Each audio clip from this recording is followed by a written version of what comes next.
Now for me, I love the off-track stuff in Formula 1 more than I like the on-track stuff, and there has been some brilliant on-track racing over the last 70 years, but with the on-track stuff always comes the off-track shenanigans involving politics, bickering, cheating, and other accusations. And you know how it is, people will say, no, the politics in F1 now, it's too much, but in reality, it's always been that way. And it makes it even better when accusations of collusion, corruption and the like are directed at the stewards hired to officiate a race. And this actually happened at the 1976 Italian Grand Prix. And just by me saying 1976, well, that's all you need to know. The season, immortalised through the film Rush, is one of the greatest on record in terms of drama. Hunt versus Lauda, then Lauda's crash at the Nurburgring, coming back for the Italian Grand Prix, and then deciding, nah fam, screw this at the championship finale, and then lost the title to Hunt by the slimmest margins because he wasn't prepared to put himself in that much danger after what happened at the Nordschleife. Nicky was a legend. Plain and simple. But it wasn't the first time that there was controversy that year, because the CSI, which is what the FIA used to be called, brought in new rules regarding the car's dimensions. McLaren had built their car thinking it complied with the rules, but what they hadn't realised is that Goodyear had changed the dimensions of the rear tyres that made the McLaren's 18mm or 0.7 inches too wide. So Teddy Meyer, who ran the team at the time, well, he was quite annoyed that the FIA had pulled them for an obscure rule, but they later managed to prove that the car had not gained any competitive advantage by being too wide, and that the result of it being too wide was because of Goodyear and not because of McLaren, and the results from the Spanish Grand Prix were reinstated about a month after the race, or after the disqualification I should say, through successful appeal. But then at Brands Hatch, Lauda was punted off by his own teammate Clay Regazzoni, and Regazzoni was in turn hit by Hunt that damaged Hunt's car.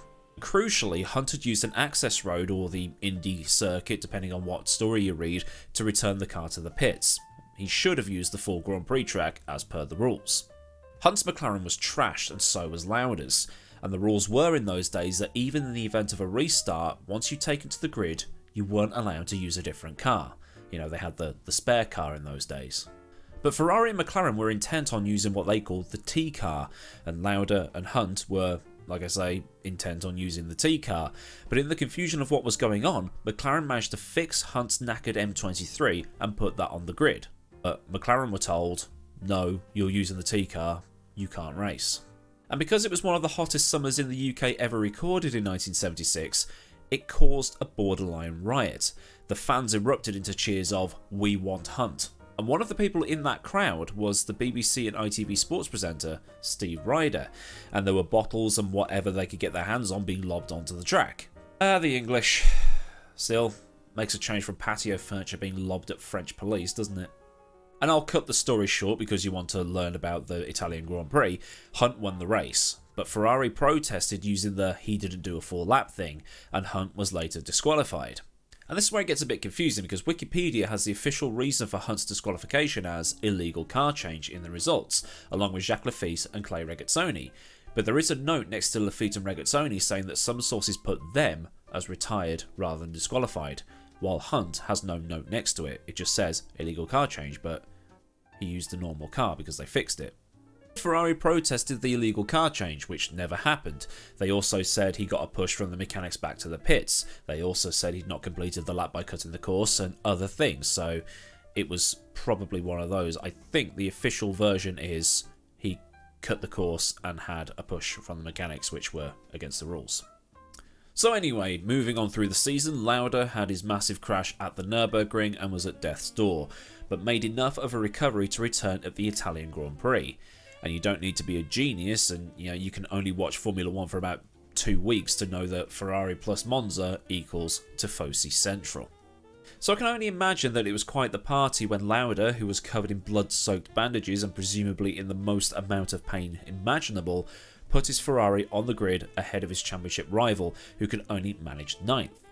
But then both McLaren's and John Watson's Penske were sent to the back of the grid because of a fuel irregularity. So what was the fuss about?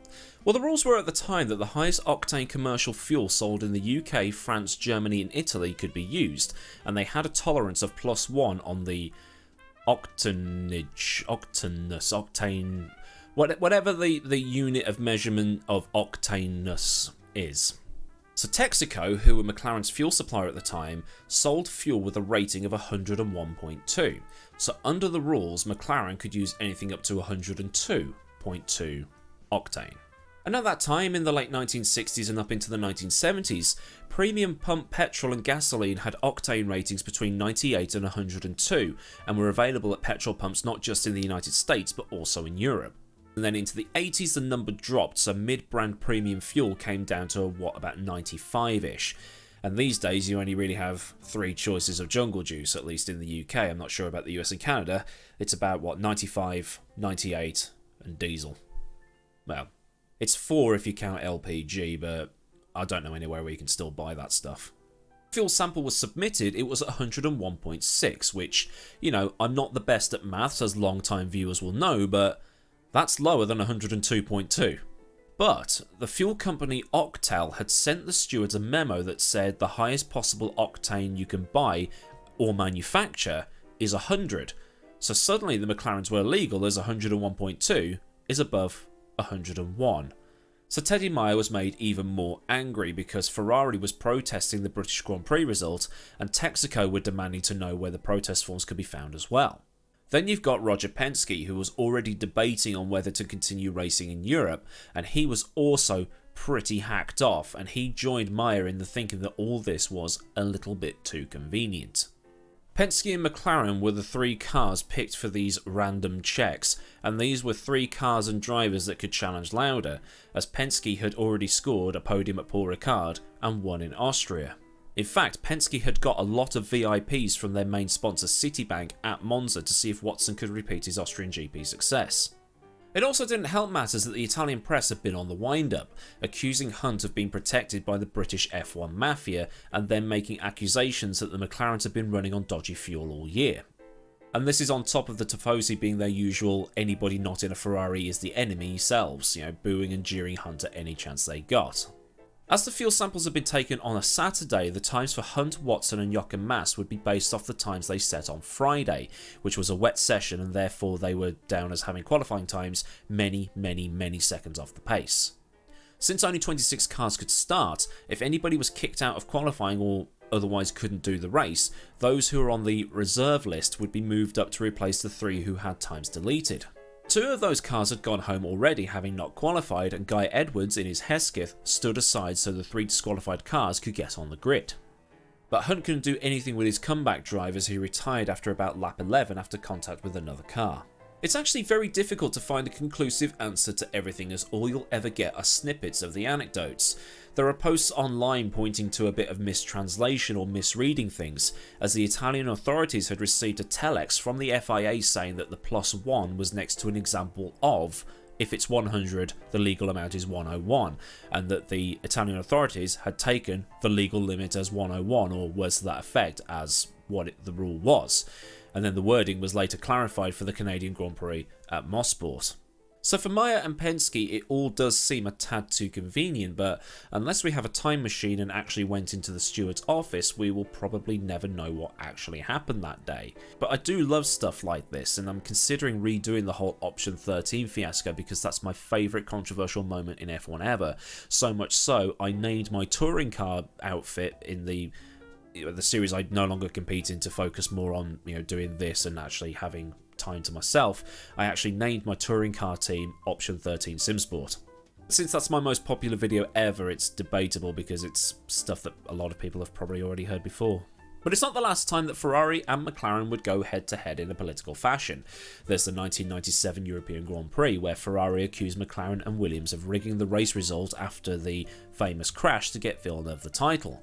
There is also the 1998 McLaren second brake pedal, the legal Michelins in 2003 that suddenly became illegal, and the Spygate scandal of 2008 to name quite literally 5. But was this all a ploy by the Italians at Monza to help Lauda in 1976?